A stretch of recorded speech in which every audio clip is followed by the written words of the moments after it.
No discussing. We should move it fast. That'll we take.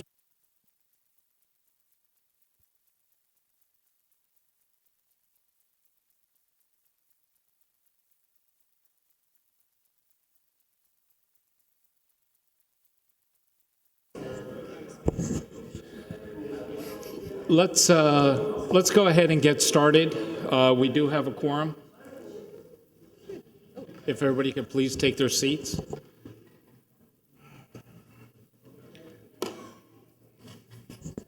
Recording in progress.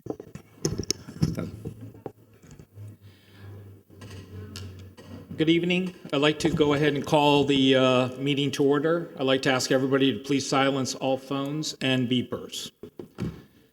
This board is comprised of 7 members. 4 members of the board shall constitute a quorum, and the affirmative vote of 4 members shall be necessary for the adoption of any motion.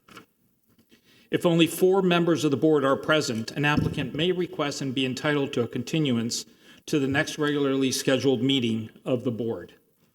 If a matter is continued due to a lack of a quorum, the chairperson or secretary of the board may set a special meeting to consider such matter.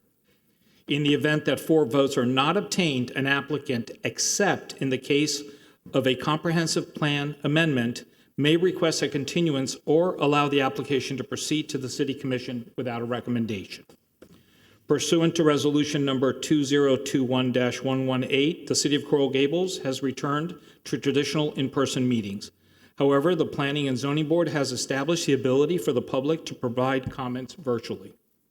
For those members of the public who are appearing on Zoom and wish to testify, you must be visible to the court reporter to be sworn in. Otherwise, if you speak, you will speak without being sworn in, and your comments may not have evidentiary value. Lobbyist registration and disclosure. Any person who acts as a lobbyist must register with the city clerk as required pursuant to City Code. As chair, I now officially call the City of Coral Gables Planning and Zoning Board meeting of September 14, 2022 to order. The time is 6:03. Jill, if you please call the roll. Robert Behar. Claudia Miro. Here. Julio Gabriel. Here. Luis Revuelta. Here. Vinnie Torre. Here. Chip Withers. Here. A.B. Eisenstat. Here. Notice regarding ex parte communication. Please be advised that this board is a quasi-judicial board which requires board members to disclose all ex parte communications and site visits. An ex parte communication is defined as any contact, communication, conversation, correspondence, memorandum, or other written or verbal communication that takes place outside a public hearing between a member of the public and a member of a quasi-judicial board regarding matters to be heard by the board. If anyone made any contact with a board member regarding an issue before the board member must state on the record the existence of the ex parte communication and the party who originated the communication.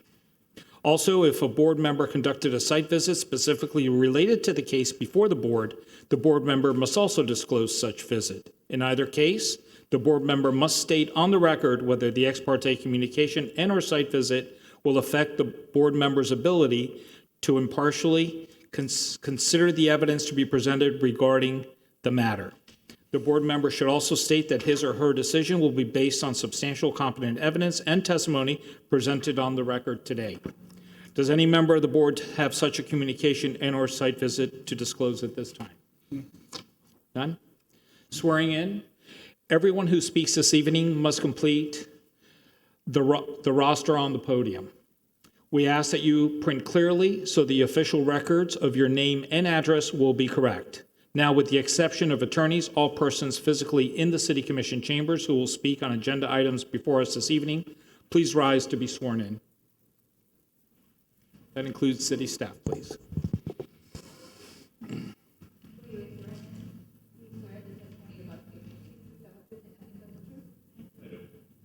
Thank you.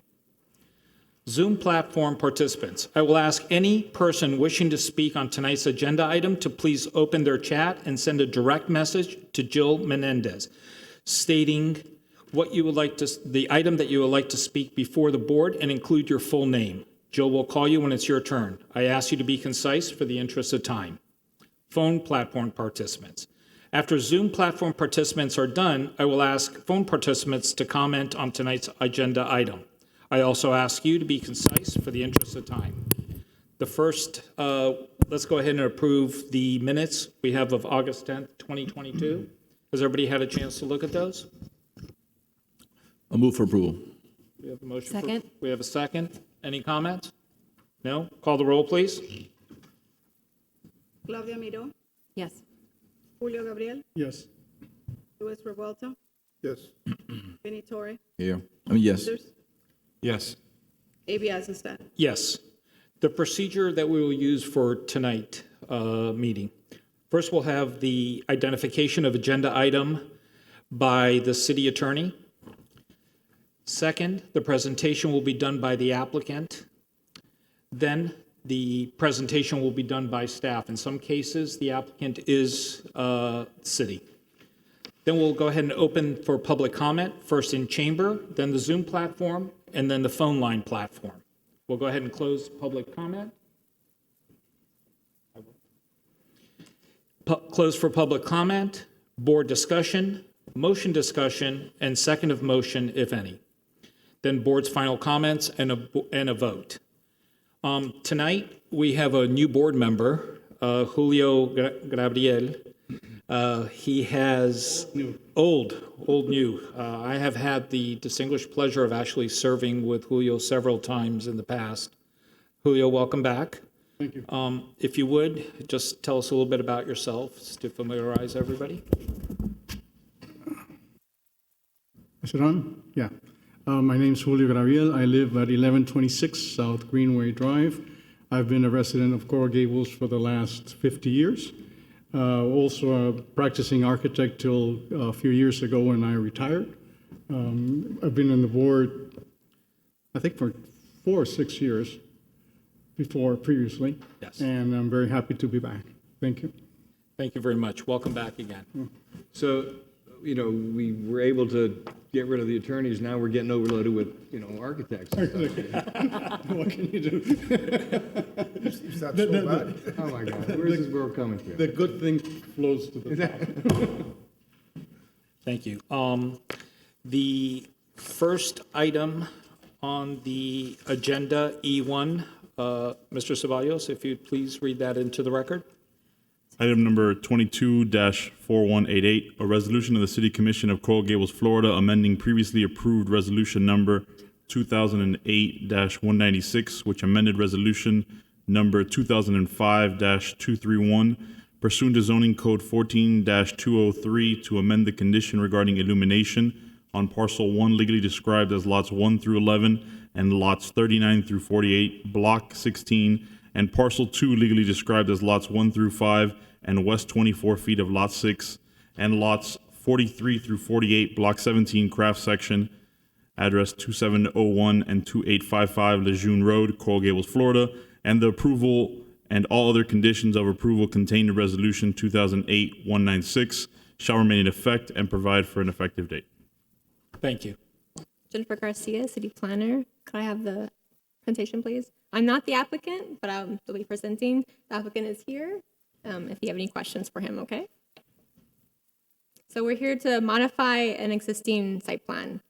Back in 2005, there was a project that was approved. It had 2 requests. It had a special location map site plan approval, which basically is allowing med bonus to be granted to a property that's near duplex and single family. And the second request was a conditional use for the drive-through for the bank. And it consists of 2 parcels. The south parcel is parcel 2, which is what the applicant is representing. And parcel 1 was the north parcel you can see in this map to the left. And part of that approval back in 2005 included a little paragraph about illumination. And I'll get to that further once I scroll through here. So 2005 was the original approval, and we actually have some board members here that were here during that discussion back in 2005. So that was the original approval. It was amended in 2008 for removal of the security gates requirement. It was amended again in 2016 to allow exterior signage for the parcel 1, which is the Infinity building. And we're here today in 2022 to allow a limited illumination of the City National Bank, which is the south parcel. So this is what it looks like today, and that was the way it was approved. The north parcel is the larger building, it had most FAR, and the south parcel is the City National Bank. It's the terracotta colored building on the right. So they are proposing to renovate the building to modify the exterior. And part of that request is to provide some illumination of some of the features that they're applying for. So part of that goes back to that original approval back in 2005, that paragraph that talks about illumination. So to be clear, they're striking through the sentence about no external illumination is allowed, and they're prohibiting it. They're prohibiting direct view of lighting fixtures, as well as prohibiting any direct light onto Lejeune Road. So the neighbors have been sent notices twice. It's been posted once. It has a website posting once, as well as a newspaper ad for tonight's meeting. And staff recommends approval because it complies with the findings of fact in the staff report. So do you have any questions? Does the applicant wish to speak on this item before we ask questions? Not necessarily unless you have a question. Okay. Let's, if it's okay, I'd like to open it up for public comment first, see if there's anybody here before we start asking questions. Is there, Jill, do you have anybody for this item? No, we don't. Neither Zoom or phone No. platform or in chambers, is that correct? Correct. No Okay. speakers. At this time, I'd like to go ahead and close the public comment and open it up. Chip, I have no issues, no problem with it. Vinny? I just need to understand a little bit. I think I understand it. The proposed project removes the awnings, and some of those lights that I see, like, I can't tell where these are happening, to be honest with you. I'm not sure this is the ground floor. If these are ground floor lights or in that space that's, this is basically not in that inset colonnade. This is above, facing the Could street. you, if you don't mind, I'd like to ask you to come up to the microphone so the court reporter that way could capture the conversation. I'm Thank you. trying to line up that picture with your new design, and I'm just trying Could to make you, sure I understand what it could you is. state your name and address, please, for the record? Sure. My name is Josh Schwartz. I live at 2800 Kirk Street in Coconut Grove.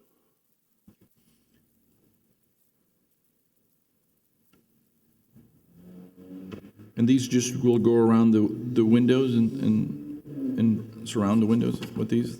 I'm trying to understand what. Yeah, these so things are. so the lights basically will try to depict some of the architectural features that we're going to be adding to the building. So 99% of it is all indirect lighting. So none of the lights protrude out towards Lejeune Road. Okay.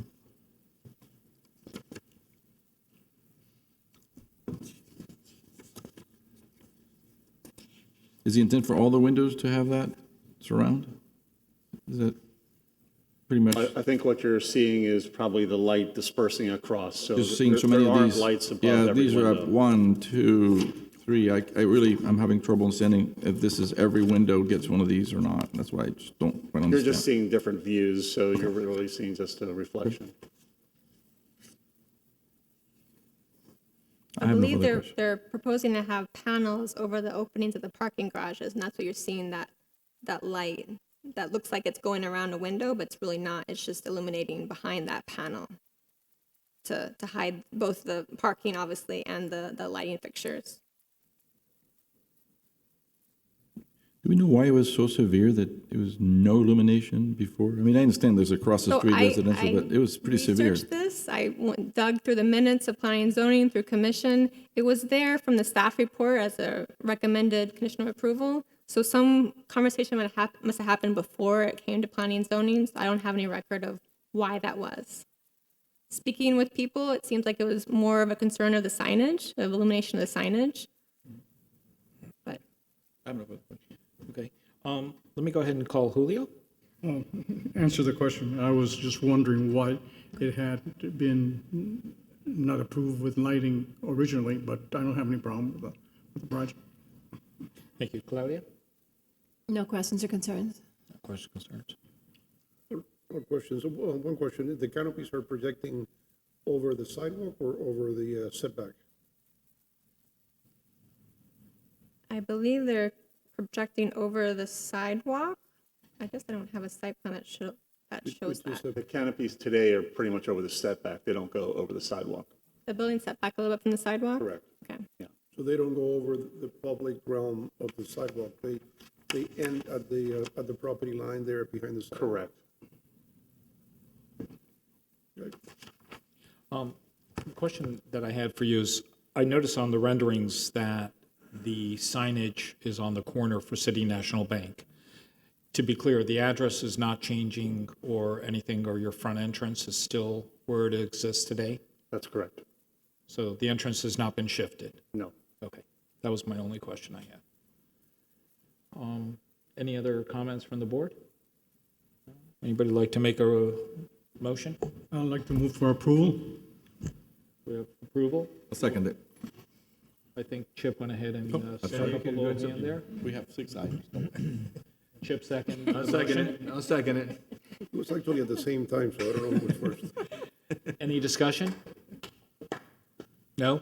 Having none, call the roll, please. Julio Gabriel, Yes. Luis Revuelto, Yes. Benny Torre, Yes. Chip Withers. Yes. Claudia Miro, Yes. AB Eisenstadt. Yes. Thank you. Thank you so much. Thank you for your time. Good day. Thank you for coming. Next item is item E2. Mr. Ceballos, if you please read that into the record.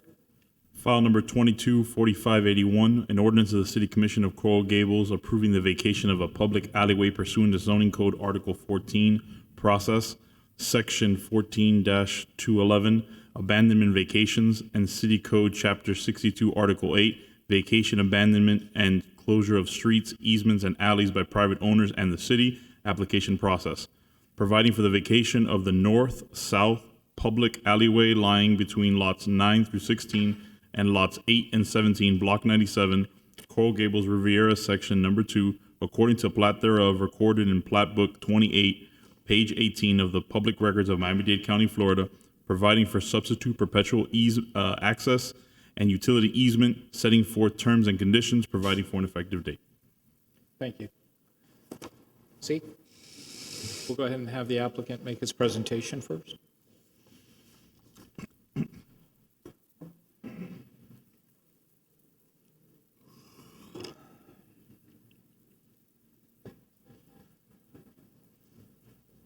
Good evening, Mr. Chairman, members of the board. For the record, my name is Zeke Guilford, offices at 400 University Drive. I'm here on behalf representing the abutting property owners of the alley.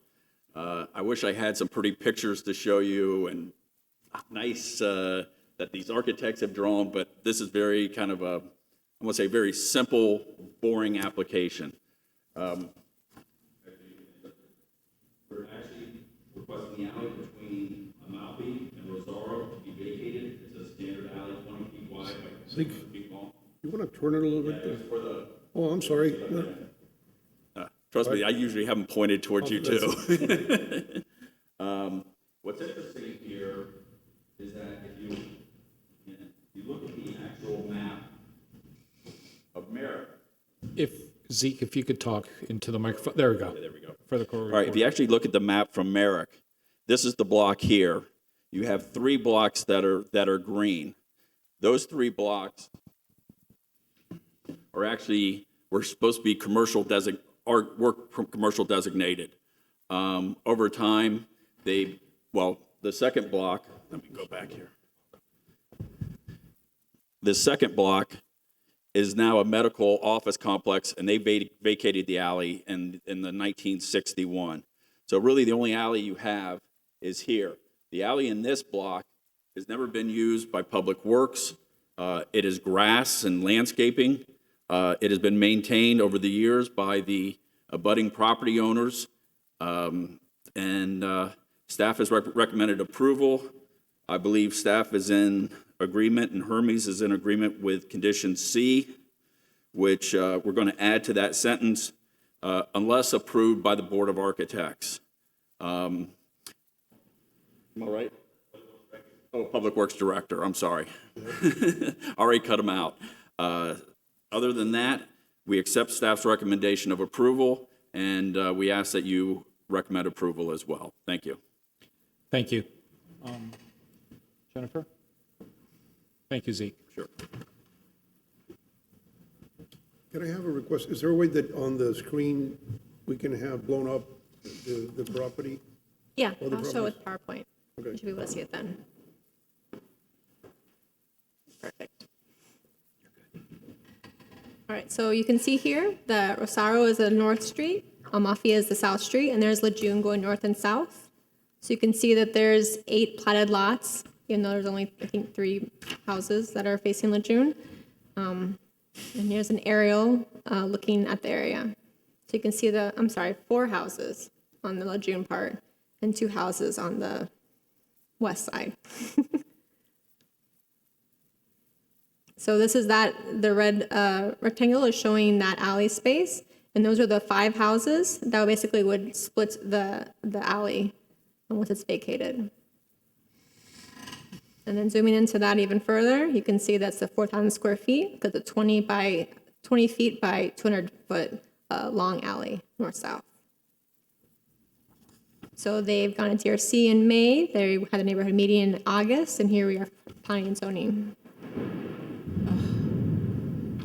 That's a sign. Either for approval or not. I guess we know where he stands. So letters have been sent to the property owners twice. The posting for the property has been twice as well for DRC and for planning and zoning, as well as website posting and newspaper ad for tonight's meeting.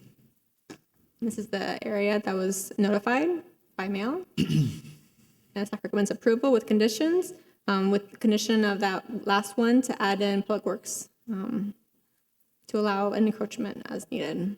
That's it. Thank you. Do we, I'd like to open it up first to public comment. Do we have anybody for this item in chambers? No, Do we have anybody on Zoom for this item? no one. How about on the phone platform? No? At this time, I'd like to go ahead and close it for public comment. Claudia, I'm going to let you go first. Actually, go ahead and skip me. I'm still reading through it. Sorry, AV, just to interrupt really quick. Go ahead, please. There was a letter that was sent from the Historic Preservation Association. Correct. Do we need to wanna make read sure that into the I just want to record? make sure the record makes that clear that it was sent. Yes. I think it was forwarded to all the board members, and we have a copy of that here. Did all board members receive that? Yes. Yes. Do we need to, Gus, do we need to read that into the record? No, you can request that it be read into the record, but if all the board members received that letter, you do not need to read it into the record. Okay, thank you. Thank you, Jennifer. So maybe Mr. Guilford is going to answer this, or maybe you can. So what's the intent of closing the alley? Is there a site plan? Because normally we get a site plan with something like this, don't we? No, so there's no site plan, there's no new construction as far as the house goes. This would be split between those five residences. Basically, what's happened, they've been maintaining it for all these years, because it's only been grass. It's not a paved alley. Okay. So they said, listen, if we're going to take care of it, we might as well have it.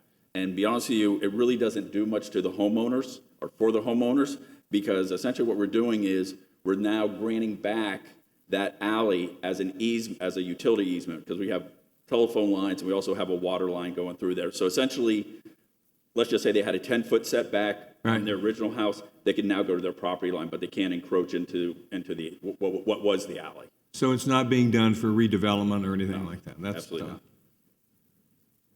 not. And Zeke, your clients are the 4 property owners? The 5 property owners, yes, sir. The 5 property owners, okay, sorry. Chip, did you have, That's it. I just want to get that on the record. okay. Vinnie? So I understand that your property will be given half and half to both east and west residents? Correct. And will these be allowed to move their fences and so forth, if they so wish? If it's approved by Public Works, Yes, subject to the proper review and approval. I mean, we have utility easements like this throughout the Merrick easements. This easement will just be bigger. But we do have this condition throughout the city, where utilities are on the rear or on the side. I'm sorry, I couldn't understand what you were saying. Oh, sorry about that. We have these conditions throughout the city where you have utility easements on the rear and on the side. In this particular case, the easement will be bigger. It will be the full 10 and 10 foot of the former alley, as opposed to your standard Merrick easement, which is, I believe, 5 and 6 or 7 feet. But it's not an uncommon condition throughout the city to have this condition. So maybe you can maybe put fences but not walls or something to that effect, something like that, maybe? It depends on the utilities what are there. So, for example, if it's just overhead, it's not a big deal. If you have a water line, then you got to be careful. You know, all that will be sorted out through the design whenever it comes.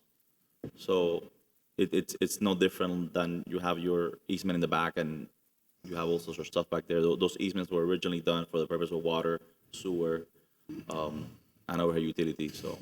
You know, what's actually interesting here on this alley, what I'm not going to say interesting, is you have the power lines running on the east side of the alley, not in the middle, and you have the water line running on the west side of the alley and not in the middle. So basically, you really can't do anything on either side other than, you know, where you had a 10-foot setback, you're now going to your property line, and it gives you, I think if you had a 50 by 100-foot lot, you can build an extra 300 feet than what you could build previously. So just for my education, so you get a new survey for each lot, and then the tax man reassesses, and everybody gets a new, you know, the property records change, I guess. Correct.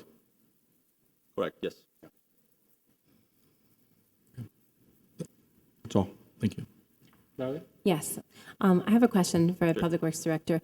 So in the case that the applicant was saying that the abutting property owners have been maintaining the land all this time, what happens when, for lack of a better word, the city overlooks pieces of land and they're not caring for them as they should? Because what I think I understood was that that's a grassy area that I guess was overgrowing and the abutting property owners had to actually step in and care for it. So what is a normal process if there's a tract of land that the city should be caring for, and the burden has been falling on the homeowners to not have to go through a process? So how does Public Works handle that? What is the process for available to homeowners? So according to our code, actually, the landscape maintenance of grass, even on alleys, all the way through a center line of the alley per se, it is already the responsibility of the property owners. In this particular case, the Public Works Department has really no interest in this alley as far as for access or service. So we don't have any objection with the vacation. But as far as maintenance, the owners will be responsible for the maintenance regardless of whether the alley was vacated or not. So to be clear, it's not that it's an added it's a responsibility per the code of the abutting landowners. Absolutely, yes. So it's not like they're doing the city a favor, in other words? No. Okay. We'll be collecting taxes on that land, which right now we're collecting none. So that is I guess, the most direct benefit that the city will get. Is that we collect taxes on that land? We don't right now, it's an alley. But We will. don't. We would if We will if the vacation. the vacation occurs. Correct. Yeah.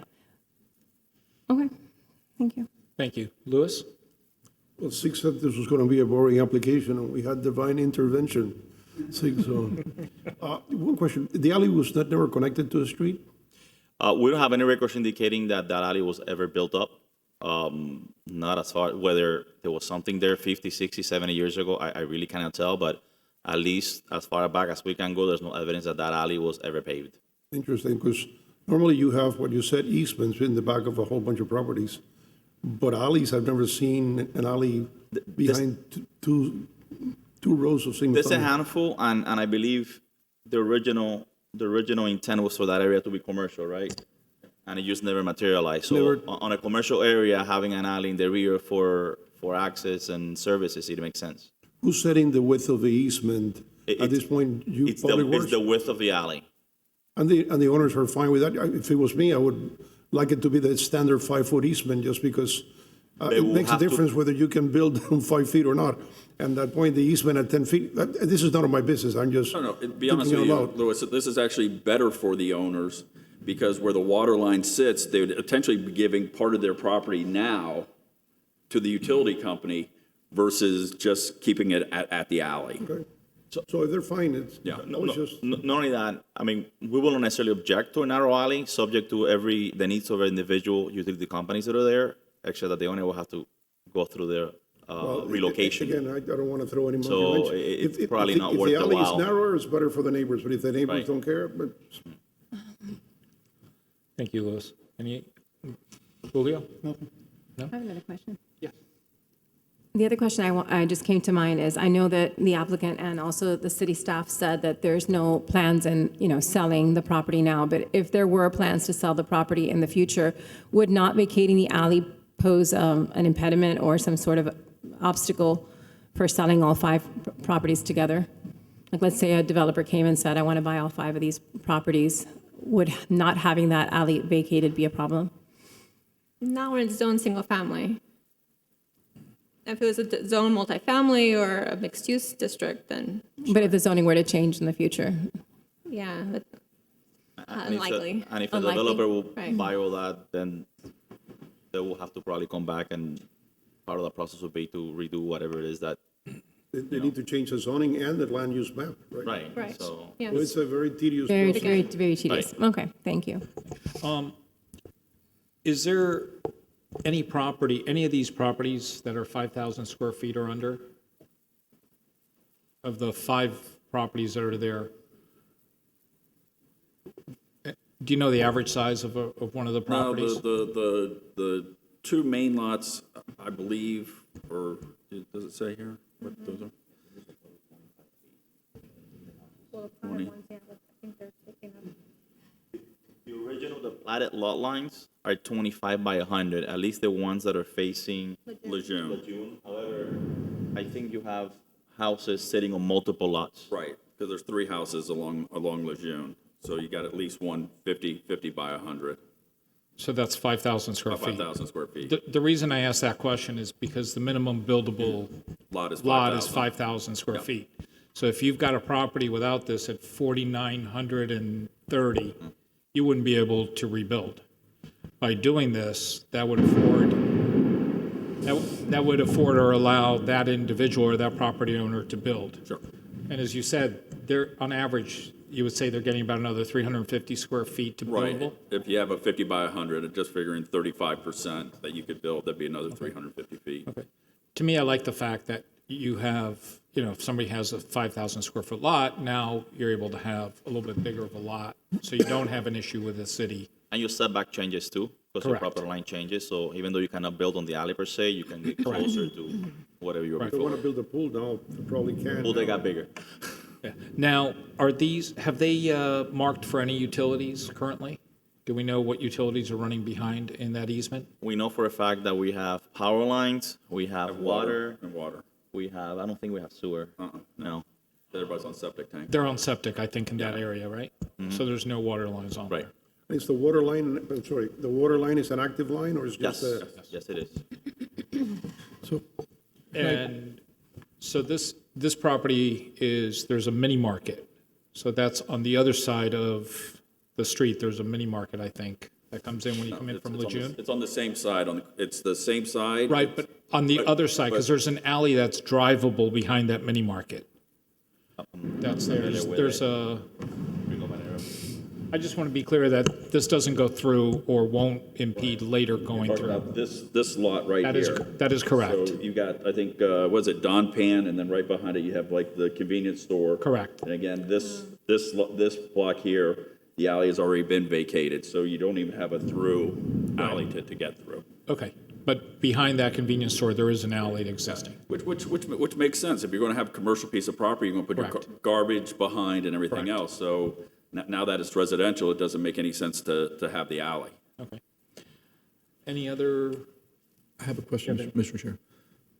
It may not matter, but just to ask the question. So the tenants, right, or the owners right now maintaining the alley, right? Correct.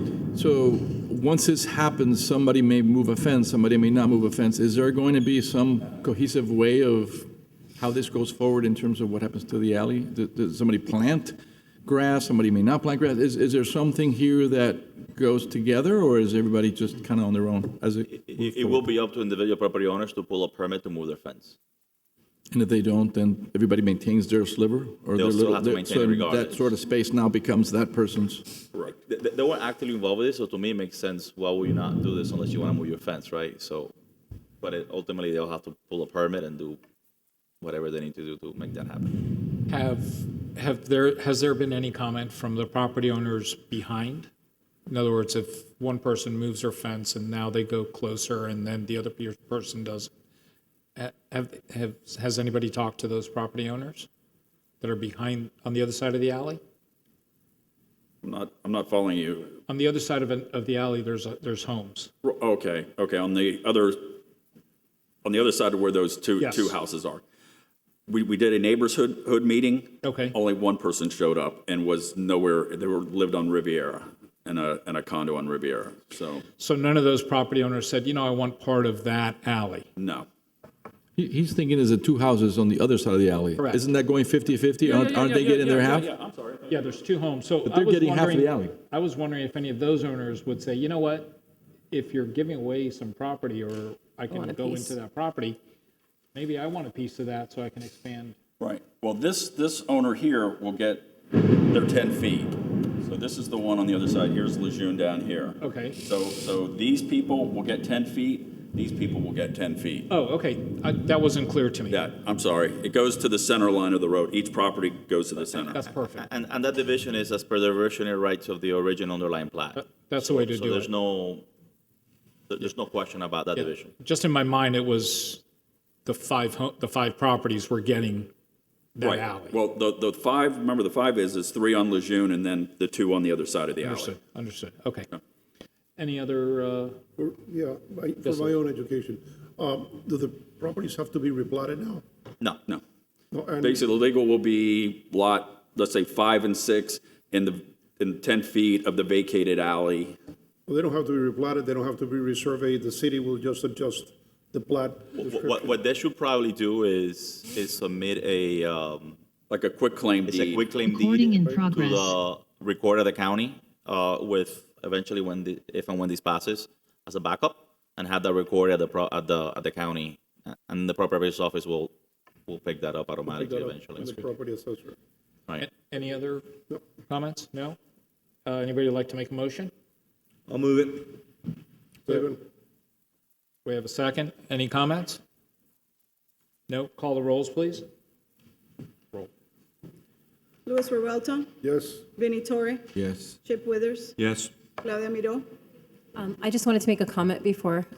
I wanted to say that I did read the letter from the prehistoric board, and while I don't, as a rule, just generally favor vacating alleys, I think that listening to the applicant and listening to Public Works, I think that in this case, the preservation says, oh, it's public land, but there's the water lines there. It's not like we could use it as a park, and I really like the idea that we can make money off of this land now and collect taxes, so yes. Julio Gabriel, Yes. Avi Eisenstadt. Yes. Thank you very much. Thank you, Zeke. Nice seeing you again. Likewise. The next item on the agenda is E3. Mr. Ceballos? File ID 224426, an ordinance of the City Commission amending the City of Coral Gables zoning code, Article 6, Landscape, Section 6-104, Landscape Requirements for Public Right-of-Ways, to amend planting height and various other provisions, providing for a repeater provision, severability clause, codification, and providing for an effective date. Thank you. Good evening, everyone. I'm Dina Belluellen, Assistant Director of Public Works for Green Space Management. So this is very simple. Right now, the zoning code requires trees in public right-of-way swales when they're planted new to be 15 to 16 feet tall at time of planting. So we have a dense urban forest in Coral Gables with a lot of large trees. And what this does is provides residents as well as city staff when we're doing tree plantings to add more. Is that a yes? I think that's a yes. Add more diversity to the urban forest by using smaller height trees, more natives, more flowering trees, more interesting and unusual trees come in smaller sizes in nurseries. It's very difficult to find them, sometimes 15 to 16 feet tall. So this just gives people variety, greater variety, easier to find them in nurseries. It'll create diversity and more interest in the swales. Thank you. Do we have, Jennifer, would you like to make any comments? Thank you. Do we have anybody from the public? Jill? No, Zoom? No. Phone platform? no. We just got back, actually. Zoom was down. Zoom was But it's down. back on, but But no, we are we don't back have any on. speakers. Okay. But we have nobody, right? Correct. Okay, at this time, I'd like to go ahead and close it for public comment. Claudia, would you like to, Yeah, no comments. I think she was very clear. she was clear. Thank you. Claudia, Louis, No comments? Vinny? I do have a couple questions, just to understand it. I'm big into landscaping. So I understand what you're trying to do with the variety and so forth. So like, for example, a small tree, an orange geiger, let's pretend, that would be okay, and something like that could actually be the one that you kind of want to put in there, like maybe go to tops 15, 16, when it's fully grown. So that sort of small tree could be the one that you kind of want to put in there. Yes, trying to establish a medium height canopy below very large trees, so we get a layering effect in the urban forest, right? And then we're going to get a greater species variety. Of course, we'll make sure they're not in conflict with sidewalks or triangle visibilities. As long as there's proper clearance for safety, we'll look at the application on a case-per-case basis. And I think I read it, but just to be clear, when those trees are smaller, you plant them closer together, or not necessarily? You can, depending on the planting design. They're not going to be at the same distance as the big trees by default. You could space them to closer You can together. space them randomly, triangulated. You know, we're trying to allow for flexibility in the design of swales. We have the swale planning package, and a lot of people are taking advantage of that and designing a landscape for their swales and submitting them to Public Works for review. Our division reviews that on a case-per-case basis and makes sure the design works. So.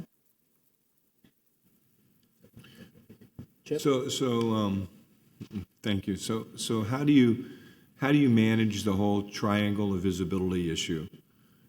With There's no change to the triangle of visibility code proposed. It reads that there must be visibility from 30 inches height to 8 feet.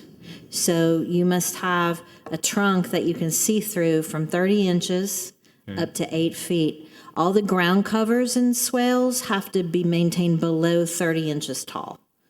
So you're not going to have a wall of vegetation. So you're not encouraging planting of trees and swales. You're encouraging more of the lower landscaping and swales, and this is primarily in setback areas. I'm not quite sure. What are you encouraging people to do? This amendment is for any right-of-way, swales in front of residential property, as well as city properties like parks. Right now, when we're reviewing plans that are submitted by residents or developers or commercial properties, street trees are required to be 15 to 16 feet height at time of planting. Right. Sometimes great tree species are not available in nurseries at 15 to 16 feet. Sometimes they can only find them 12 to 13 feet, but we know that there are species that'll grow very quick. Got that. So we're trying to allow flexibility, and that way we're going to get better trees and a greater variety of trees. So if someone has all black olives, or someone has all mahoganies, or someone has all oak trees on their street, they have the ability to go in front of their home where their swale is and plant silver buttonwoods, gumbo limbos, or whatever they want. So we're not going to try to maintain that themed street any longer. Is that the intention? That's right. The diversity is encouraged, so we do not require you to stick to a theme street. So if I'm on Coral Way with all those majestic oak trees, I can load up my right-of-way with whatever I want. I mean, I'm just wondering, what does that do to our historic nature of some of our streets and some of our because you see the pictures. I'm just, has anybody thought that through? I mean, has anybody, There was, have you when- like gone to the garden clubs and the different public groups, and have they all signed off on this? Right. I don't know the date, 6 or 7 years ago when the tree succession project was underway in the city. It was before I was here. There was a consultant and by ordinance adopted that diversity was going to be the goal for the tree canopy. No, I'm just trying to understand what pushed this, because I'm thinking of Coconut Grove. It has absolutely no theme on their streets, and they allow whatever you want right up to the street. Is that okay? Is that where we want the Gables to look like Coconut Grove, Peoria, and those streets? Is that what we're looking for? You know what I'm asking? I do. I really understand what you're saying. Coral Gables has a historic fabric, and a lot of the city grid was themed streets.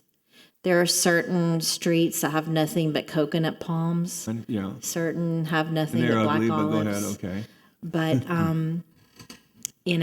by that ordinance and the tree succession plan and the study in the time, diversity was encouraged for ecological reasons and sustainability reasons. Think about But this. not architectural reasons or how it looks. That was not considered? Well, this is the aesthetics of the landscape, I guess, is judged by the Board of Architects when landscape plans are submitted. But this is allowing more flexibility with See, here's what my heights. concern is, okay? And I can only think of my own neighborhood. There are a few homes that people have planted in their swales, and they're the smaller plants and smaller trees. They're not really maintained because they wanted to look like a more rugged, not trimmed look. They've overgrown. Invasive species have come in, and there's really been no maintenance of the swale area once the trees are planted, because it's just kind of filled in with Brazilian peppers and other trees that are obnoxious trees and plants. And so I'm just wondering, once you kind of open that door to allow a free fall into somebody's swale, or how do you then try to rein that in if it's not pleasing to the neighborhood? Because some of it looks pretty junky. I mean, some of those areas look pretty rough. So how do you maintain that? How do you rein in that look to say, I want to, I might not want my neighbor just to start filling up their swale with trees and bushes that they don't manage and maintain. When you have, I'm all for planting in swales, for various reasons, for maybe keeping parking out or whatever. But I'm just wondering if we really want to build a jungle in our swales as opposed to, so that's just my comment on that. How do you? I can speak on the maintenance part of your question. Okay. Our code enforcement department does monitor swales and issue warnings and citations for when they're unkept. But there's no, architectural standard for what types of plants or what look, whether you have a tropical jungle look or a trimmed English garden look. That's sort of up to the applicant and their style. Okay. You can allow me a follow-up question? I'm done. Thank you very much. Following up with Chip was talking about, do you have a review process that you do for these applicants, so that you're the final word on what's proposed and whether it makes sense or not? So is My that the way it division, goes? That's how yes. it goes? Yes. So you're still going to be the one, or you or somebody in your department or somebody? It's a public works permit that's submitted through the Public Works Department, and our division reviews the planting plans. So myself, I'm a landscape architect and a certified arborist, and we have another landscape architect coming on board. We have a horticulturalist, and we have 2 other certified arborists that also do plans reviews. So again, following with his previous comment, so if somebody came to you on Columbus Boulevard, did something that really... on what? On Columbus. Okay, that's a good example, perfect. Perfect example, right? So if you did something that you said, that's really not the right choice, and maybe there's a coral rock house, which I've seen there's several there, you would say the better choice would be this. Is that proper statement? That you Yes. would probably suggest something different on that level? We do review the specific plant material and whether it's appropriate and think about the growth habits and the maintenance. And on Columbus, it better like shade under those big ficus trees and that kind of thing. Does character matter? Meaning not just the fauna style or type, but maybe how it fits in character? No?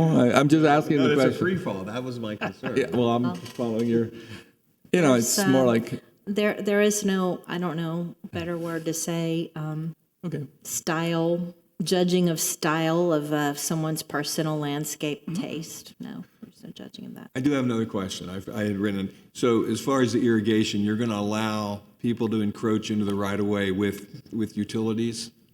Yes, they can put irrigation in the right-of-way with this public works permit process.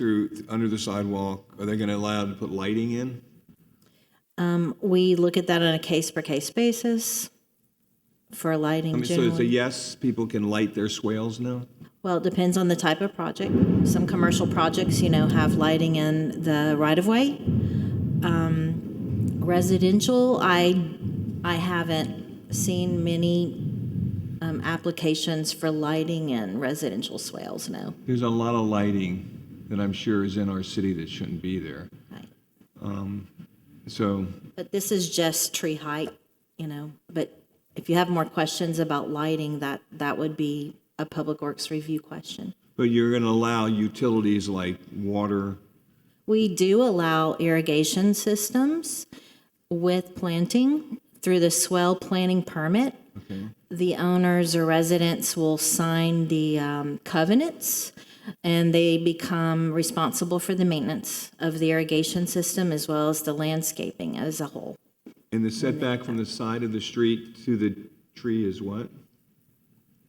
Setback from the side of the street And to the how tree. close can I come to the Depends side on of the the tree street? species and the character, but obviously, we like to maintain minimum of 6 feet, 7 feet from road edges, depending on the branching character of that tree. That's from the trunk or the tree? From the trunk. From the trunk, not the canopy, okay. Our code says that trees have to be at least 5 feet from driveway approaches, right, 5 to 6 feet, so. So there was, I don't know if there's something in our code that requires curbing when the trunk is of a certain diameter? It's a highway standard, do you know anything? That's a about- highway standard, but not a residential street standard, right?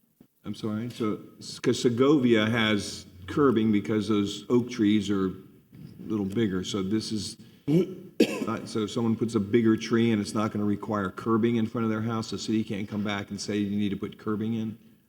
I actually don't think curbing is allowed in the city of Coral Gables. No, it's not, It's not, correct? because that's the Okay, water, so when they put the median down Segovia, and it was very if you want to- controversial. controversial because they did not want, but they ended up putting streets curbing in because curbing they, is allowed on, they didn't want cars jumping up and hitting the oak trees. Yeah, but the residential side does not have curbs. I'm sorry? The residential side of Segovia does not have curbs. Only the center island has curbs. Well, I understand Traffic that. on either side. So if it's on a side, you're not required curbing, only if it's in a median, is that how it is? It's not permitted. It's not permitted, it's not that it's not required, you're not allowed. I think it was because the narrowness of that. I understand.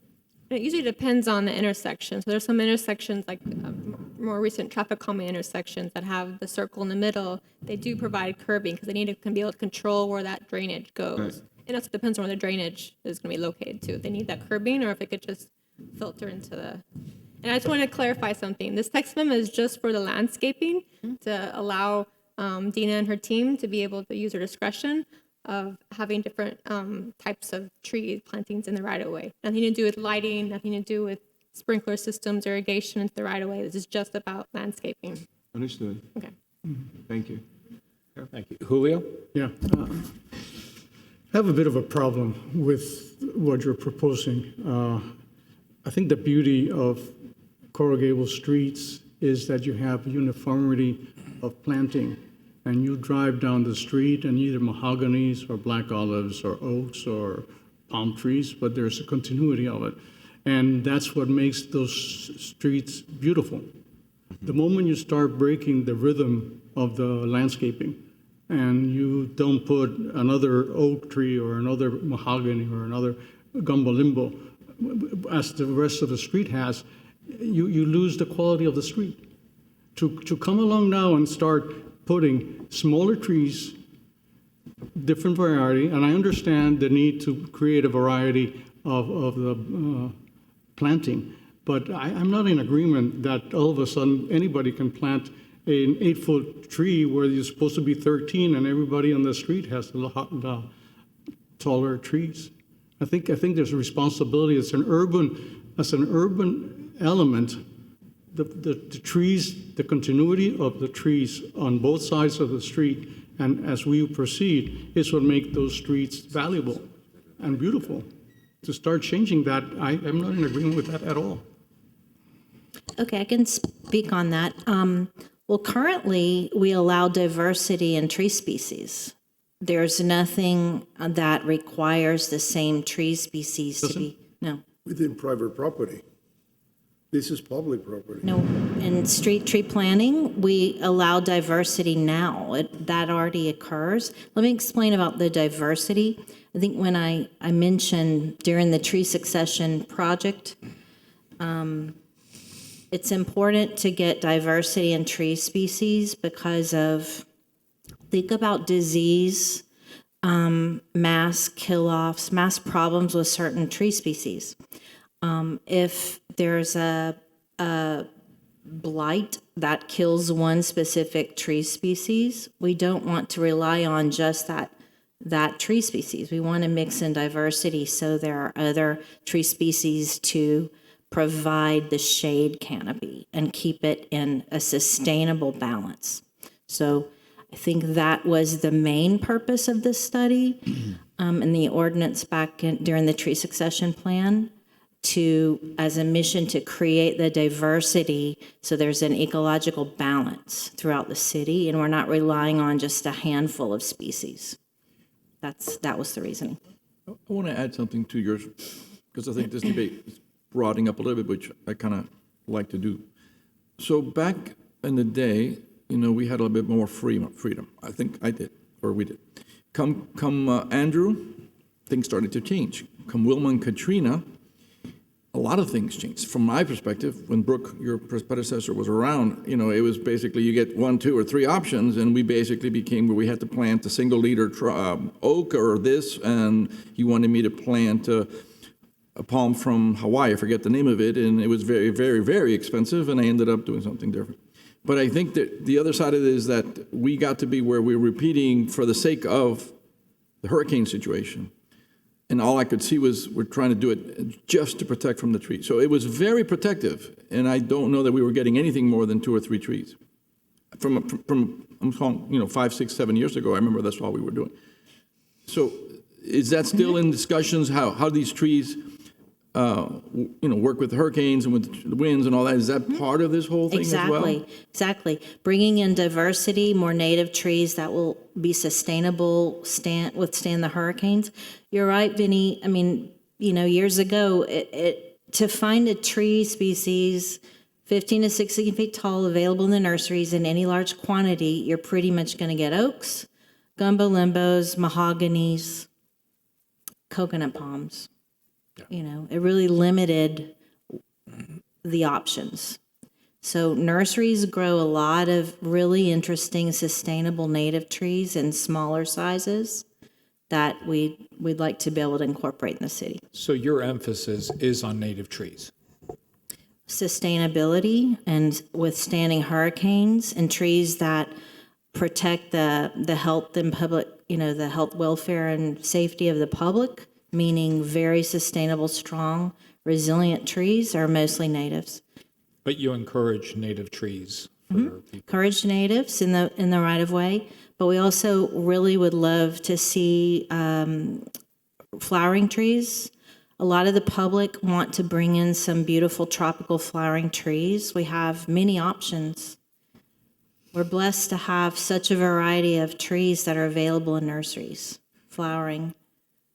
Is this going in a way against that whole momentum of protecting against Public Works having to go out and clean up? In other words, that's all I ever really felt was going on. It was very protective towards Public Works and how they were going to handle post hurricanes and so forth. That's how it was, to me, that's all they were looking at. Now you're saying, let's open this up. Is it going to become an issue again where mess of trees in the ground are going to happen post hurricanes because of this? Is that not likely to be occurring? You know, like I'm saying, our arborist, and we're reviewing the plans on a case-by-case basis, making sure they're using very resilient, sturdy species. We're not opening it up for anyone to choose any tree they want. There's still a review process. And you still have the professionals, such as yourself, that are reviewing It still to make requires sure. permit and review process. Any other comment? I want to thank Chip for starting this conversation because I was getting kind of lazy, and I think I agree with what Chip and Julio are saying. I would have liked to see some thought about certain streets and avenues, like Coral Way, like Columbus Boulevard. Mr. Revuelta, can you speak? Consistency Thank has you. to be maintained for the sake of the history of the city. I think that diversity is good, but I think, has there any thought been given to certain avenues and streets that have a very historic character, that those should be maintained? Yeah, you keep mentioning Coral Way. It's interesting because those trees are under Miami-Dade County jurisdiction, and we don't review permits for planting on Coral Way. That's a Dade County right-of-way. So is Old Cutler Road and some other major streets. Columbus, I think, Vinny mentioned Columbus. Just Granada between Bird and North Bird Greenway. Road is also, yeah. I believe there are certain avenues and streets that if we control them, I think they should be respectful of the history and the context. Because that's public property. At this point, what we're saying is that I own my lot. I can put whatever landscaping diversity I want, but once I go into a public realm, maybe it's good to have this total diversity in certain streets in certain parts of the city, but in other parts, I think I'm in agreement with Chip, Vinny, and Julio. I think those need to somehow be maintained, and I don't know what system there is to. But at the same time, we also have to believe in our professionals, which are within the city, that are tasked to do just that. I was going to say, is there any way that we can make a recommendation to say, you know, some of these historic streets would be exempt from this, or maybe revisit this? Because I think that, you know, both Chip and Julio bring up a great point. I agree with my colleagues on the fact that we want to maintain, you know, the CityBeautiful got its name, I think, just because of one of these trees and the canopy that we have. So is there another option than just to blanket and say, okay, the whole city can go diverse? We want diversity. Everybody here has voiced that. But is there a way that we can do it in a way that we also preserve our history? All right, so Jennifer, help me out here. Our zoning code does not get that detailed in landscaping. I mean, the next step, I believe, would be we would have to establish what Areas. streets would be preserved with a tree species of historic character. Right, so there is the Right. streetscape master plan that was done several years ago. I don't know if we can tie that into the text amendment as far as different streets, because there's streets like what you're saying that are designated as, you know, this is Black Olive, wait, not Black Olive, but what's another example? Mahogany, Bridal Veils, different kinds of streets, blocks would have a certain kind of species. We'd have to like spell that out or Right. have an official part of the amendment, right? I don't know what you would call it, street tree protection map or whatever. I don't know what to I mean, you call can it. reference that master plan Because in right now that here. does not exist, If you right? want to review that master plan again and see if that's going to be in I conflict with what you're trying to do here. If I may suggest, I think what it's sounding like, maybe if there's a way to tweak it, from the consensus that I'm hearing from my board members, and please correct me if I'm wrong, But maybe if there's a way to specify certain areas that should be preserved, I don't know if you can do that or you can't do that, but that's a consensus. Or take an extra level of review or however they should do it to make sure that there's a check and balance to that process. But there does exist that right now, because the arborists and all the professionals that are within that department, that's what they do. Yeah. Is the review similar to the Board of Architects, in which you have, similar? It's administrative, I think. This is through the Development Services plan, just typical plan review process and Public Works plan review process. It's not a board review, it's a plan reviewer level review. It's administrative. Can Administrative. there be a suffix to this saying, with additional review as to historical tradition or something to that in particular streets named as such? And then you basically go Granada, Riviera, Columbus, and do something where you're making it additionally burdensome to change what is already historic or traditional in that area. Something to that effect. I'm just wondering. So you're saying, so you're still going to look at it, but you're going to have to look at through a different lens as well, and keep that second level of review. Is there a recommendation that we'd like to, so we're asking if you would come back? Is that the consensus at the board? My perspective is to bring back what areas do you think that should apply to? Maybe because otherwise what are we going to do? Where does that apply? Exactly. Maybe Castile. I mean, there could be some streets that are very significant, or maybe you get with Kara or with Warren and say, okay, which ones do you think we should have? I don't know. No, I mean, you look at Hardy, where the French Village is, the Farm Village, and the Hardy right there. I mean, I'd hate to see those swales filled up so you miss that beauty, that architecture as you drive down Hardy. I mean, it just, to me, would be. And again, I cut through Coconut Grove a lot, and I'm always, and it looks. If you like that jungle feel, I just don't want to see that happening here, because once you put, I know, a couple of trees in the swales, and then you let the bushes grow up in the swale, it's just gonna fill in. And I love our code enforcement department, but I mean, that's just one more thing to start, to enforce. And I'm not against trees, and I'm not against bushes, and I'm not against diversity and all that stuff in landscaping. You should see my house. I don't want it to look clean and tapered, but I make sure that, it's clean.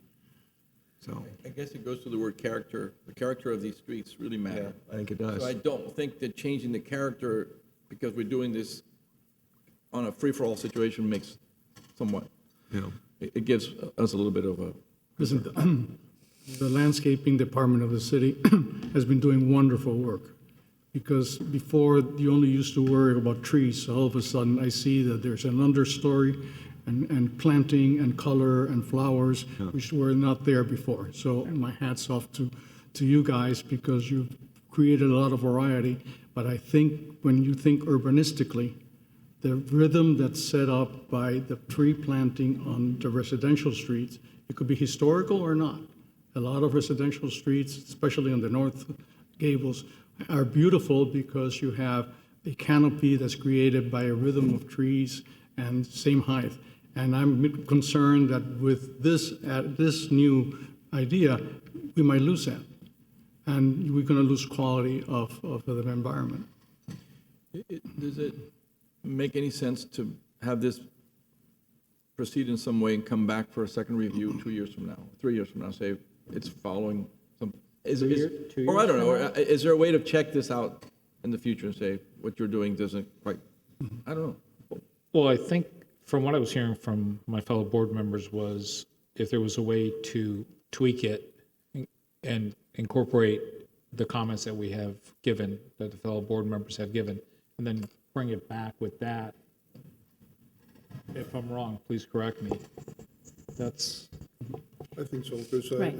the check and balances, Vinny, I think we'll end up with what Chip is saying. And we know that if people get to plant whatever they want in the swale, pretty much we will be part of Coconut Grove, which is, I'm not putting down Coconut Grove, frankly, at all whatsoever. But there is a context that Julio and everybody's talking about, Right, if we, Just like you designate certain parts of the city and certain structures, historical structures, it should not be very difficult to designate certain streets and avenues in a way historical as far as the landscape and rhythm and just I think it should be as simple as that. And then at that point, I think you achieve an interesting variety because you're going to have a certain formality in parts of the city and then a certain informality in other parts of the city, which in itself is attractive rather than have a total jungle or a total Switzerland, not to put down Switzerland, the total manicure effect. So now in the city, you would have certain areas that are urbanistically consistent and certain areas that are not. I think that would be actually interesting for the city. Just like Merrick said, the Chinese villa, the French villa, this villas, that variety, I think, adds to the architecture, just like I argued one time, Florida vernacular and metal roofs. Mr. Ceballos, do we need, if we like for them to tweak it and so forth and come back, do we need to defer it, or how do we proceed with this?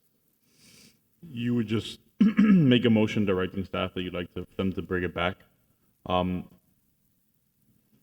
If I may offer to just read the exact change that is being proposed, because I believe that we're discussing free-for-all and a lot of things of a lack of check and balances, and I don't believe that that is an accurate reflection of the text. So besides updating the Green Space Management Division title, the change reduces a maximum of, originally it was 25% of the required total could be palm varieties. It reduces it to 10. So from 25%, it reduces it to 10. And then I will read the language that is being added. Exceptions to planting height for tree varieties whose average mature height is 25 feet or less may be approved by the Green Space Management Division Director prior to installation, provided that that the requested trees meet all relevant height clearance requirements, comply with all other life safety regulations, and add to the diversity of the urban canopy. That is the extent of the change. I just want to make sure that that's... Understood, but that's a subjective opinion of a person in a department as to what can be planted there. Correct. And I think the feeling is that there shouldn't be that huge amount of, nothing against you, but I mean, just the subject, I mean, that's how I see it. Let me remind you, Yeah. there's a swale planting permit separate from our discussion that already allows residents to plant whatever they want in the swale below 30 inches high. Right. Plus put crushed stone parking areas in the Artificial swale. turf. Not artificial turf. Not yet, right? You're testing. That's coming. Okay. So, I mean, that already exists separately as the swale planting. All we're talking about today is the height of trees, right? Because it's difficult to get very tall trees. We're getting stuck with the same 4 or 5 different species. You're trying the to nurseries do don't is lower provide. the height of the tree that's already allowed. Yes. So That's the only discussion instead of that we're here. requiring an orange Geiger 15 to 16 feet tall that you know is impossible to find in the nursery, maybe that resident can find it in 8 to 10 feet tall and put the tree in. That's sort of the idea. That's what we're trying to get to. So Chip, wouldn't what you were discussing or what other board members were discussing would be a recommendation for the Public Works Department to look at, so we don't have down the road different type of species on the road, like you said, coral way or so forth? Quite honestly, I didn't know that a resident could plant whatever kind of tree they wanted right now in the city swale. Yeah, there's a swale permit, and they submit it through this process to Public Works. We review it, and you're virtually allowed to design your own swale planting, put crushed stone for parking, and what this was implemented to help with parking in swales and illegal dumping in swales. It's really helped keeping cars from parking in swales Understood. in front of homes. So you're saying today, somebody in the swale that's in front of their home could put crushed rock? Because I really don't see that in Coral Gables a lot. Yeah, it's. I mean, I think we've reviewed a couple hundred of those permits since it started. It started in 2017. It was approved by commission in that- 2017. Okay, I never So- knew that. I've seen it in the Grove. That quite a already bit. exists, so. Not only for the driveway or for the whole? No, swale? the whole swale. A resident can plant the entire swale using their own landscape architect or designer to design the swale, submit it to us for review, and as long as meets the height requirement below 30 inches tall, they can plant trees, like we're talking about today, and put crushed gravel parking areas. There are length restrictions. For instance, in front of most single-family homes, the gravel area is limited to 20 feet long, so 2 cars. Multifamily or apartment buildings go up to more like 30, 36 feet long, 3 or 4 cars. And what keeps those rocks from going into the street and damaging? You have to plant completely solid around it to hold it in place. So all this is a current permit process that's people are already implementing. It was passed by commission in 2017. I did not know that. So, yeah. Chip, it just sounds, and from what Gus went ahead and read, this procedure is already there. It's The already only there. difference is that they're not able to get the height of the trees. Right. And they're That's the asking for the height to be Well, lower. I think what they passed was wrong. I'm not disagreeing with that. You know, I think it was a bad ordinance or whatever it But is. we can also make a recommendation as part of this for the review of what they have done then. Am I correct? Yes, and you could also include if, let's say, your decision is to move forward and approve or recommend approval to this, you could incorporate as part of that approval a recommendation to the city commission that they consider possibly exempting some of the historic roads. That's something you can also make as part of your recommendation. I just wanted to chime in again. I hear what everybody's saying, but I still think I feel safer or we're protecting our city a little bit better if we do come back. I'm more leaning towards the deferring it. Because I think, like I heard what Benny said, hey, let's move forward, and then in a couple of years, we check it out and see how it's doing, right? But at that point, if you have people that have already planted trees and we decide to go back, then you're going to have to grandfather those homes in, right? And that's going to already change what the city could look like possibly. I would feel more comfortable if we deferred this and gave the opportunity to come back to us and say, hey, these are the streets that we're going to go out of our way to make sure that we preserve. But that's not what they're asking. I'm not disagreeing with you. I Yeah, agree with you. But that's that's not different. what they're before us. Before us is basically the height of the tree. Right, but the height of the tree changes the tree, right? Because if you can't find a gumbo limbo or you can't find certain trees at a certain height, then doesn't that change the tree? But they Isn't that the they'd be- issue that Not she's having, necess- that you're finding? Not you can't- necessarily. Didn't you say It's you were just- not able to find trees at the current height? And that's why you're asking to lower the height? The goal is, I mean, we have trees in the urban canopy now that are 50, 60, 75 feet tall. Some people want to be able to plant underneath them with smaller species to create, a real layering effect, not just have a solid tree species of one height. Plus, it's very difficult in nurseries to find large trees in quantities.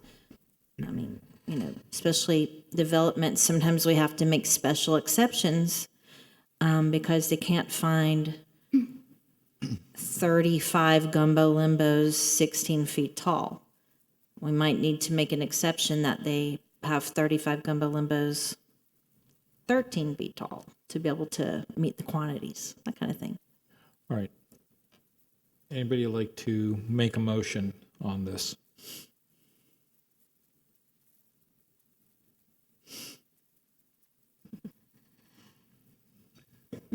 Try something here, but doesn't mean it's right. Just try something. So I think I understand what you're trying to do, and again, the guidance of your department is always needed and has to be where you guys recommend what is right and wrong for each street. So the giving you of the opportunity to put these smaller trees isn't necessarily bad. The question is, where would you break something that contradicts what you just said? So you have to have something that says a special consideration must be given to traditional treescapes or something like that at the end that sort of says, but you must take some consideration where tradition or character is relevant to the street, or something to that effect. Something could be added, I'm not sure it'll do it, as opposed to, versus bringing it all back and having it come back. So whether this makes sense or not. So it's a matter of, you have to have review process that takes into account that you must respect the tradition, character, and other factors that make Coral Gables feel like what we've been experiencing. So you cannot break that. I'm not sure I've said it in the right way. Let me ask a question. When somebody needs to plant the space in front of their houses, and all of the street trees on that particular street are mahoganies, can they come in and put in a poinciana? Well, that wouldn't be appropriate because they would conflict. The trees would be too large. They would be in conflict. Okay, so your department would not allow... If it's an open space, yes, currently diversity is encouraged by the tree succession study. So yes, we do allow But that. if I'm worried about the streets that have already standard established tree canopy made of particular tree type, mahoganies, oaks, even black olives. The answer is yes. Right now, we allow people to plant different species. Yes. You do? Okay. I'm going to put it even worse. Yeah. You can put a palm.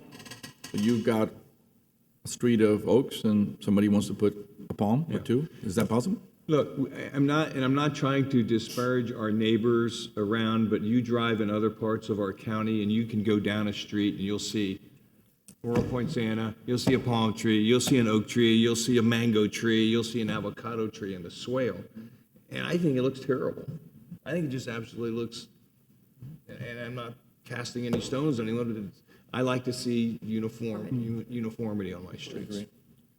Pragmatically, I was just thinking, in order to change the character of the streets that we're talking about, it takes a hurricane, because nobody's going to take them down. Nobody's going to ask a permit to take down one of these trees. So I was just thinking, I think we're on the right track being concerned about this, but at the point that you're going to keep the character, it would take a hurricane to wipe some of these things out. And then at that point, I think the question is, what do you replace it with? Because I don't believe that people are going to be now submitting for permit to take out a big oak or a big ficus or a big euphorbium to plant royal palms. I'm assuming that that's not the case, that you guys will not allow that. So I was just going through my mind what the reality of the issue is, and I think it would take a hurricane to wipe all these things out. If in the unfortunate occasion that happens, I think there has got to be then the consistency that we're talking about. And also, there are certain plant materials that I'm assuming you guys will not allow under a canopy of trees that at some point they're going to die or they're going to look rotty, and you can certainly not plant a mango tree or a guava tree under one of these trees. It'll never work, nor a palm tree. So, and it looks to me that the issue, the ordinance that we're going to vote in here, is not really related to what we're talking about. I think what Evie was trying to point out. But I do think that we have then an opportunity to now Make a I recommendation. think we're going to have. I'm willing to approve the not the DNA of the ordinance, but I think it's incumbent upon us to make a recommendation based on what we're saying to each other. That's what I'm looking at right now. And I think, Vinny, that's what you were trying to do. I was trying to do something of the sort, but maybe somebody can do a better job. I think we all agree what we're trying to put forth to the commission here. So if I understand correctly, the height, we understand the purpose with the change in the language. But at the same time, we like to make a recommendation that Public Works or city staff look at the type of species in an area which is, there's got to be some kind of a definition or some typology for a specific area, so there's continuity. And compatibility. And compatibility. Is that? Go ahead, Chip. Again, I don't think our wording is going to end up at the commission. I mean, this is a recommendation. It could be worded in certain ways where they understand what it is we're trying to do and let them come back to the final answer, maybe? Wouldn't it be up to the city attorney to put the wording together? Maybe we're not able to put the exact wording that we'd like to put forth, but maybe the city attorney can put that language together. Is that a possibility, Gus? I would defer, as my current position is counsel to the board. You would make your recommendation to your staff liaison to prepare language that Okay. would then get presented to the city commission. Okay. So, I agree with that. And I think that's what Claudia was trying to do.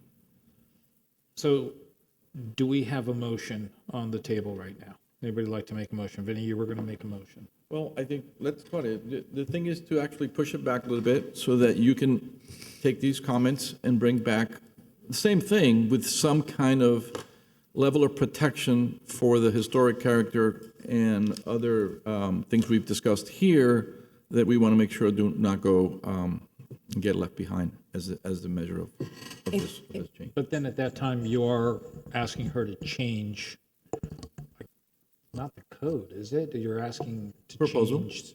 To capture the essence of what we're discussing. Right, you would change the language that's previously drafted, which is not To difficult do. incorporate. Yeah, and bring it back to the board. Is there any way to bring back some of the finished product pictures of what's happened that you've approved? Yeah, I think we can gather that with Dina. So we can see visually what the Right. effect is? Is that possible? Some of the swell And plantings. did you say this did go to the City Beautiful Committee? Has this gone to any of the city boards to review? I mean, that's why they're here, right? What board would it be? Board of I don't know. Architects? Do we have a city beauty? The Landscape Beautification Advisory Board Yeah. could weigh in. I'm sorry? We could have the Landscape Beautification Advisory Board weigh in. Why not use them too? I mean, that's just another set of eyes. Okay. So I'll go ahead and make a motion, and the motion would be to defer it back to staff to capture the comments that we've made here in the conversation, and make sure that we talk about things like compatibility and just the concerns of the streets. And then, I guess like she said, would be changing the language, and also to incorporate the landscape beautification, also bring back some visuals for us to look at, some examples, and bring it back to us then. And incorporate with that beautification committee to take a Incorporate, look yeah. at it before it comes to us? Yeah. I'll second that. Do we have a second? Any discussion? No? Call the roll, please.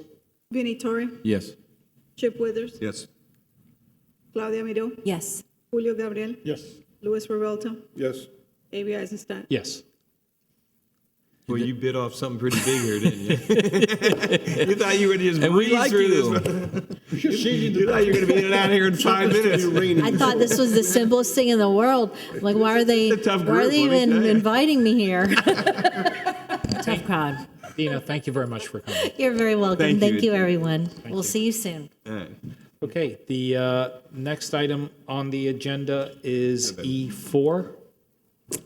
That is file ID 224482, an ordinance of the City Commission providing for text amendments to the City of Coral Gables Official Zoning Code, Article 5, Architecture, Section 5-505, Pitched Roofs Material, to expand the allowed roof materials for pitched roofs to include metal roofs, and Article 16, providing for a definition of standing seam metal roof, providing for severability clause, repealer provision, codification, and providing for an effective date. Thank you. So this is a proposed text amendment coming to you straight from the commission. And just to summarize, if you go to page 4 on your staff report, there's 6 bullet points, right? This would be allowing metal roofs. Let me go back. Allowing metal roofs, standing seam metal roofs throughout all of Coral Gables. But there are 6 points that you should take into consideration. The first one is to be prohibited in designated historic districts. So if you're a historic district, whether you're contributing or not contributing, you would not be allowed to request a metal roof for your house. Again, sorry, going back, metal roofs, standing seam, and single-family houses, okay? The second bullet point is requiring the Historic Preservation Board approval for any locally historic designated property or historically significant homes. So if you have a designated property, you're not within a historic district, you could be required to go to the Historic Preservation Board for approval.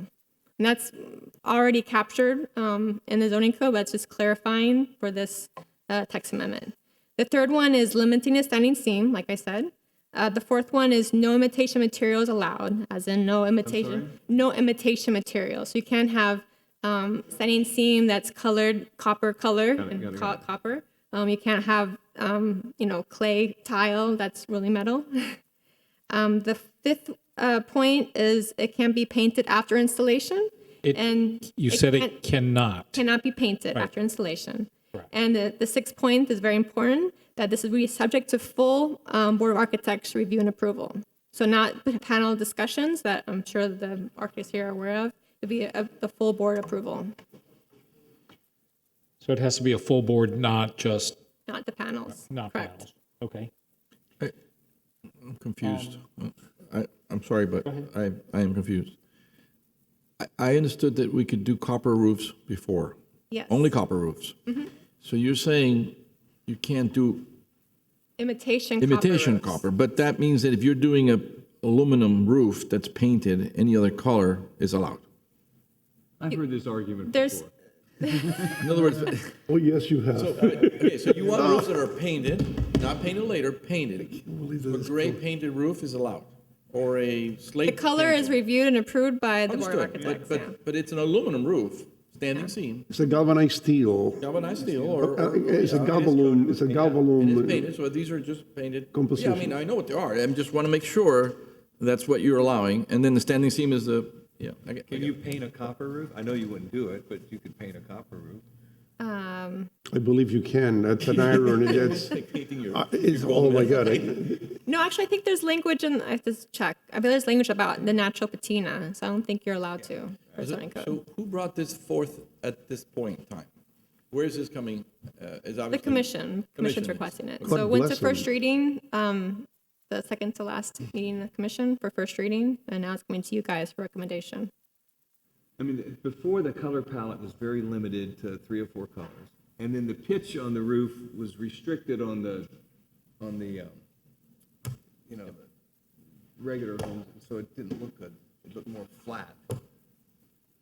So is there a pitch is there a pitch requirement as far as using metal roofs? There's no There's pitch. not. Whatever the Board of Not as currently Architects, drafted. whatever the Board of Architects feels is appropriate. So here's a question for the architects. What this, to me, means is that you would be bringing homes of a style that would merit metal roofs, which would be vernacular, Bermuda style, Bahamian style.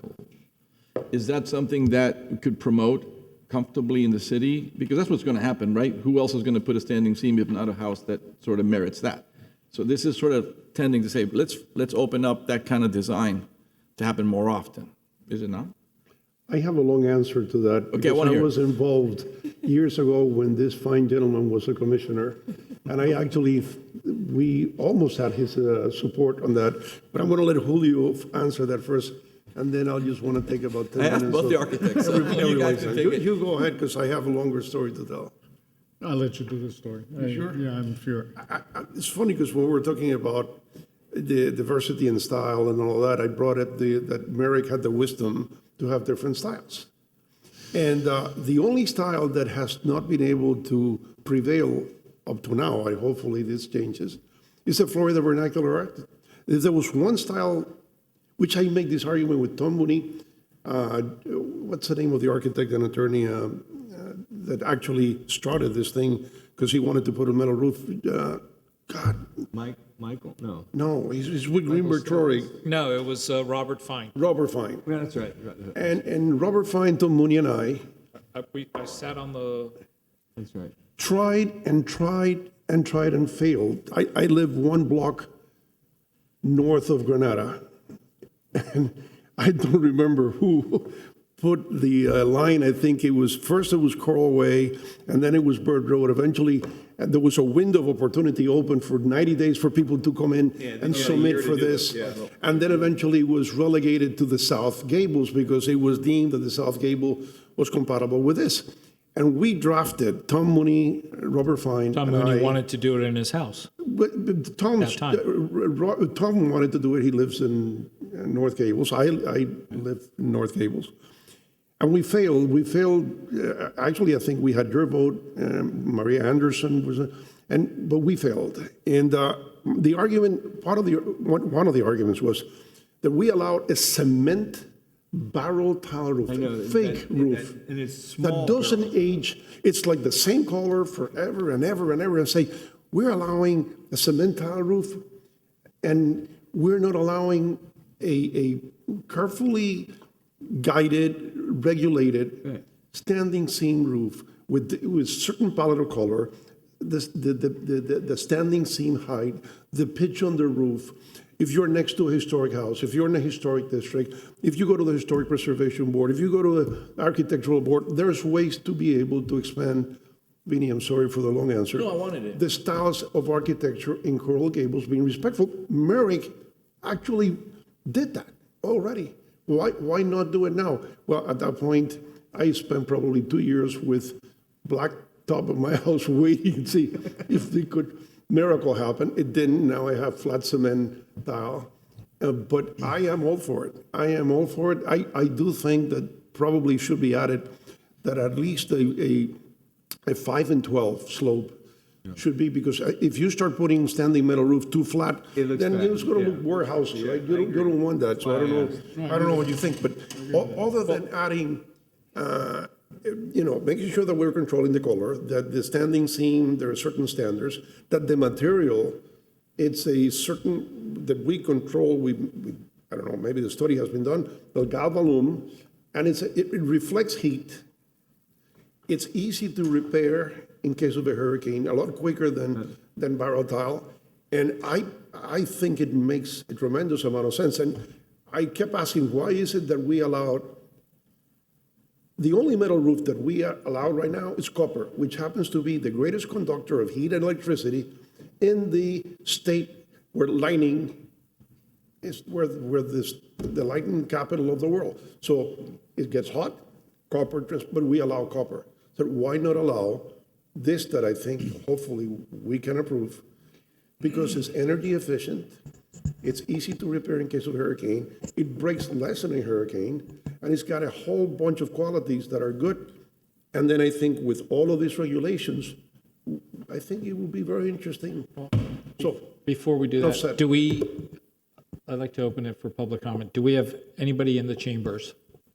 I don't think so. Maybe there's. Do we have anybody on Zoom? No, Anybody on the phone platform? no. At this point, I'd like to go ahead and close it for public comment. Mr. Chairman, there was a letter received from the Historic Preservation Association about this item. I forwarded it to the board. But we can have that as part of the minutes, as part of the record. And the fact is, if we ever end up annexing Ponce Davis area, 90% of the homes down there have metal roofs anyway, so. I just want to confirm, everybody went ahead and received, that has on their record, the email from a Mr. Berger? Is that what you're referring to? No, the email I forwarded earlier today with the 2 letters attached. I only saw one letter attached. I apologize for that. I have a copy. But I did print it. I don't remember seeing the Historic Preservation Board letter. it's that one.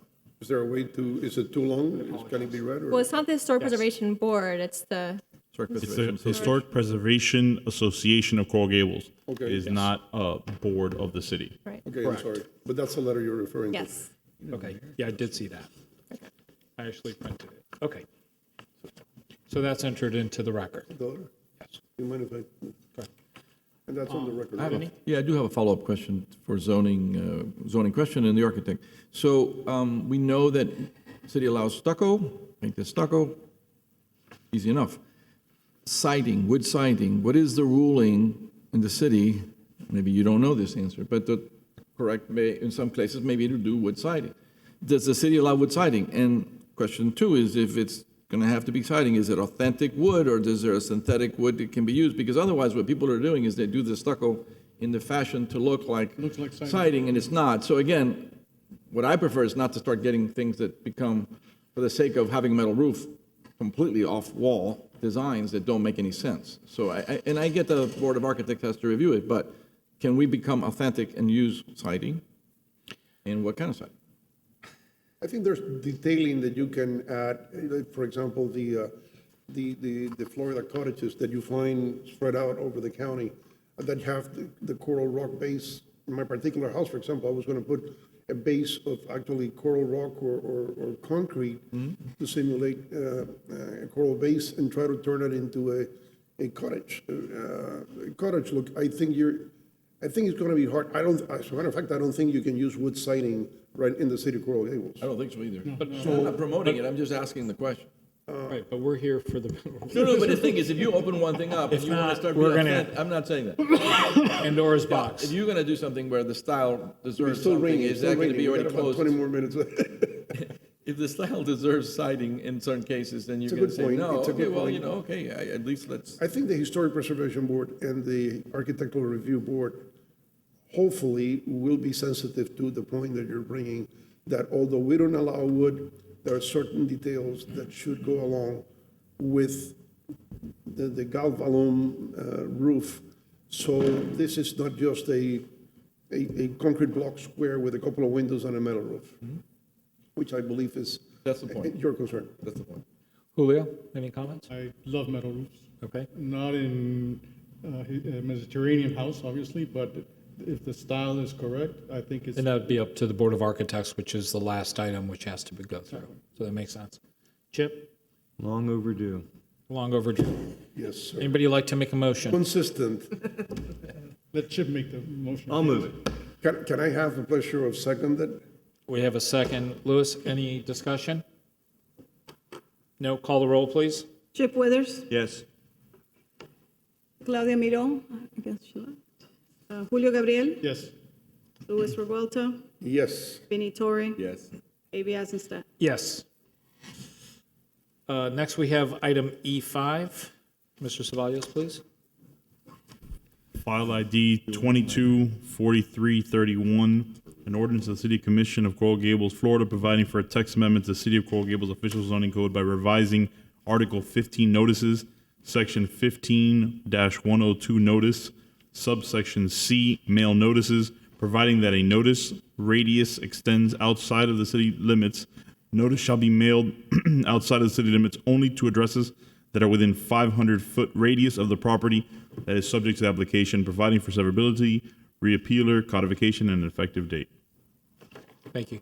Okay, so if you go to page 2 of your staff report, this kind of just lays it out. So if you have a property that's next to the city boundary, the city limits, that's next to the city of Miami or unincorporated Miami-Dade or South Miami, instead of requiring them to mail 1,000-foot or 1,500-foot radius to include lots of properties outside the city, this text amendment is just clarifying that that would only be a 500-foot radius. So it wouldn't include the whole 1,500-foot radius.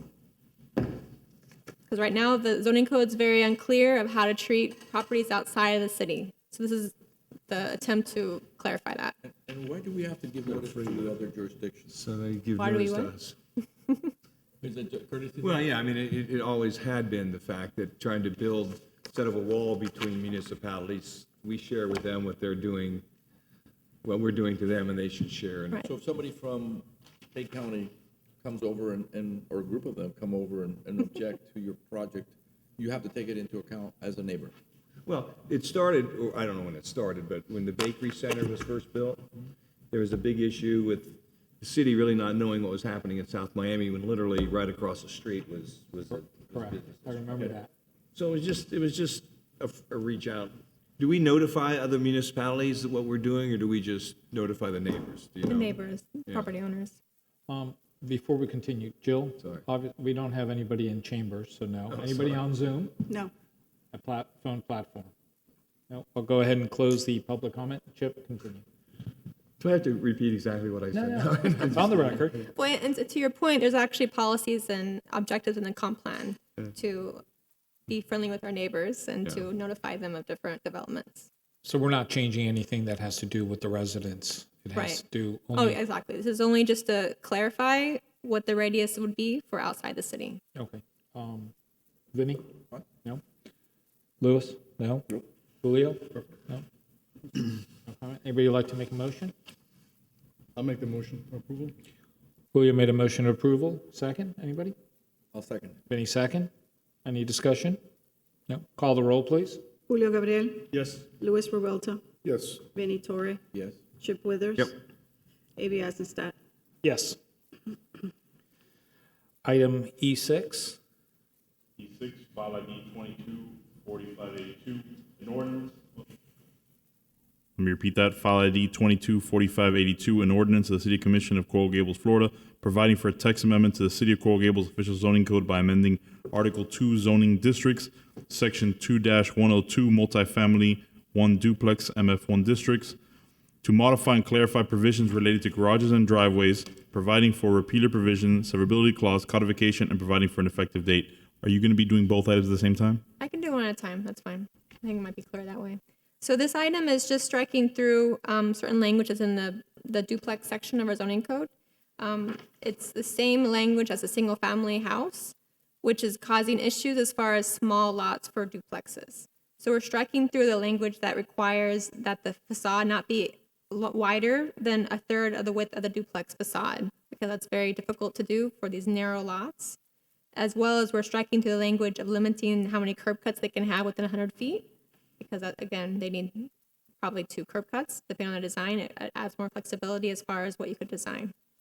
Those are basically the two changes. Do you have some examples that you can show us? I do not have examples. Does Arceli have examples? Deferred.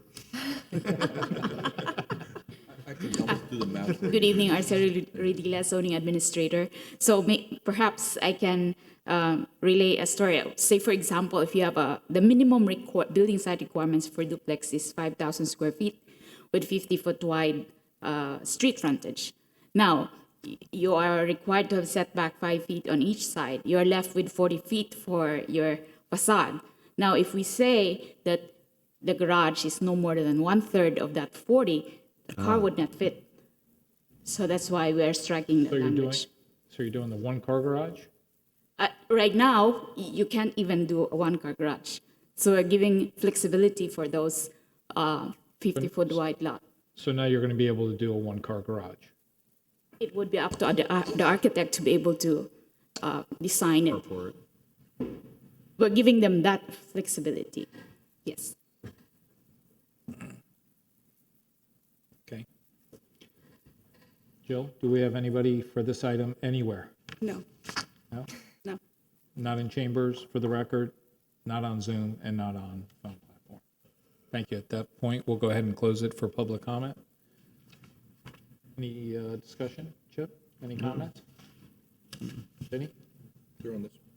Julio and Louis, the architects have no comments. Anybody would like to make a motion? Make a motion to approve. Louis made the motion to approve. Is there a second? Second. Chip, second. Any discussion? No? Call the roll, please. Luis Revuelta, Yes. Vinnie Torre, Yes. Chip Withers. Yep. Julio Gabriel, Yes. A.B. Eisenstadt. Yes. The last item, E7. File ID 224583, an ordinance of the City Commission of Coral Gables, Florida, providing for a text amendment to the City of Coral Gables official zoning code by amending Article 10, parking and access, Section 10-106, visibility triangle, to modify and clarify provisions related to convex mirrors, providing for repeater provision, severability clause, codification, and providing for an effective date. So this is a request from the Public Works Department. This is just a clarification. So right now, the zoning code allows that the building and zoning director can review a proposed convex mirror for visibility issues, but it's not clear that that's only within the private property and not in the public right-of-way. So this is just clarifying that this would only be allowed, approved by a case-by-case basis on the private property, not on the public right-of-way. And that's it. Jill, do we have anybody in the chambers? No? No. Zoom platform No. and phone platform? No. At that point, I'll go ahead and close it for public comment. Any discussion? I move for approval.